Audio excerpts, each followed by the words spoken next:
প্রিয় দর্শক শ্রোতা, আসসালামু আলাইকুম। ভাবুন তো, আজ যদি আপনার শেষ রাত হয়, কাল সূর্য উঠবে কিনা আপনি জানেন না। শুধু জানেন সামনে এক যুদ্ধ, যেটা জিতলে সত্য বাঁচবে, হারলে সব শেষ। ঠিক এমনই এক রাত নেমে এসেছিল মদিনার আকাশে। তারা ছিল কিন্তু আলো ছিল না, বাতাস বইছিল কিন্তু শান্তি আনছিল না। বালুর উপর বসেছিল কিছু মানুষ, সংখ্যায় অল্প, হাতে কম অস্ত্র, শরীরে ক্লান্তি, কিন্তু তাদের চোখে ছিল এমন কিছু যেটা পৃথিবীর কোনো সেনাবাহিনীর ছিল না, আর সেটা হলো ঈমান। তারা জানতো এই রাত পার হলে আর আগের মতো কিছু থাকবে না। কেউ হয়তো আর ঘরে ফিরবে না, কেউ হয়তো ইতিহাসে লেখা থাকবে। কেউ আকাশের দিকে তাকিয়েছিল, তার মনে পড়ছিল মক্কার সেই দিনগুলো, নির্যাতন, ক্ষুধা, তৃষ্ণা, বন্ধুদের শহীদ হওয়া। একজন খুব নিচু স্বরে বলল, হে আল্লাহ, আজ যদি মৃত্যু আসে আমি প্রস্তুত।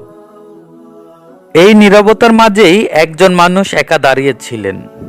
তিনি ছিলেন মুহাম্মদ সাল্লাল্লাহু আলাইহি ওয়াসাল্লাম। তিনি ঘুমাচ্ছিলেন না, তিনি অপেক্ষা করছিলেন না, তিনি দোয়া করছিলেন। তিনি হাত তুললেন, চোখ বেয়ে অশ্রু নামলো, কণ্ঠ কেঁপে উঠল।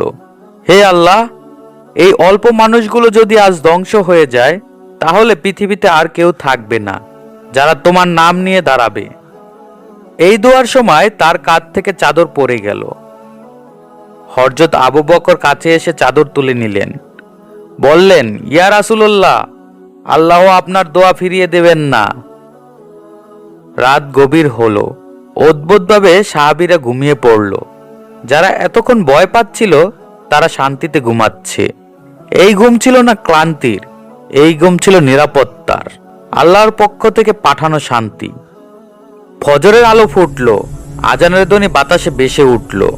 রাসূলুল্লাহ সাল্লাল্লাহু আলাইহি সাল্লাম সবাইকে জাগালেন। তিনি সারি ঠিক করলেন, মাটিতে রেখা টানলেন, ন্যায় দিয়ে যুদ্ধ শুরু করালেন। দূরে কুরাইশদের শিবির হাসি ঠাট্টা অহংকার করছিল।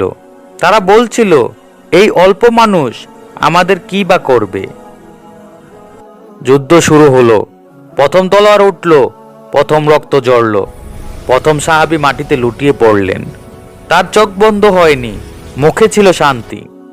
আরেকজন এগিয়ে গেলেন, তারপর আরেকজন। ধুলো আকাশ ঢেকে ফেলল, লোহার শব্দে বাতাস কেঁপে উঠল। একসময় মনে হচ্ছিল এই যুদ্ধ জেতা অসম্ভব। ঠিক তখনই এক সাহাবী আকাশের দিকে তাকালো। সে যা দেখলো তার গলা দিয়ে শব্দ বের হলো না। সাদা পোশাক, ঘোড়ায় চড়া অচেনা সৈন্য, অদ্ভুত শক্তি। সে চিৎকার করে বলল, ইয়া রাসূলুল্লাহ, আমি এমন সৈন্য দেখেছি যাদের আমরা চিনি না। রাসূলুল্লাহ সাল্লাল্লাহু আলাইহি ওয়াসাল্লাম শান্ত কণ্ঠে বললেন, ভয় পেও না, আল্লাহ তাদের পাঠিয়েছেন। ঠিক তখনই যুদ্ধ বদলে গেল। যারা আক্রমণ করছিল তারা পালাতে লাগলো, যারা হাসছিল তারা চিৎকার করতে লাগলো। এক কাফির মাটিতে পড়ে বলল, আমাকে কেউ ছুঁয়েও দেখেনি।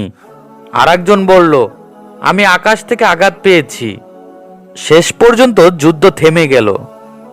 মাটি নীরব, বালুর উপর পড়ে রইল অস্ত্র, দেহ, ইতিহাস। রাসূলুল্লাহ সাল্লাল্লাহু আলাইহি সাল্লাম দাঁড়িয়ে থাকলেন, চোখ ভিজে গেল। তিনি বললেন, এই বিজয় আমাদের নয়, এই বিজয় আল্লাহর। যুদ্ধ শেষ হলেও শিক্ষা শুরু হলো। বন্দীদের সাথে ভালো ব্যবহার করা হলো। কেউ খাবার দিল, কেউ পানি দিল। এক বন্দী অবাক হয়ে বলল, তোমরা আমাদের মারছো না কেন? এক সাহাবী বললেন, কারণ আমাদের নবী দয়া শিখিয়েছেন। রাত নামলো। এই রাত আগের রাতের মতো নয়, এই রাত অহংকারের নয়, এই রাত কৃতজ্ঞতার। দিন গড়ালো, বছর গড়ালো, কিন্তু বদর ভুলে যাওয়া গেল না।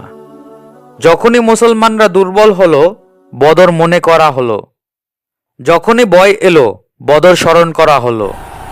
বদর শিখিয়েছে, সংখ্যা কিছু নয়, অস্ত্র কিছু নয়, ঈমানই আসল শক্তি। আজও যখন কোনো মুমিন একা পড়ে, যখন কোনো সত্য দুর্বল মনে হয়, বদরের সেই রাত নীরবে বলে যায়, ভয় পেও না, আকাশ আজও নেমে আসে।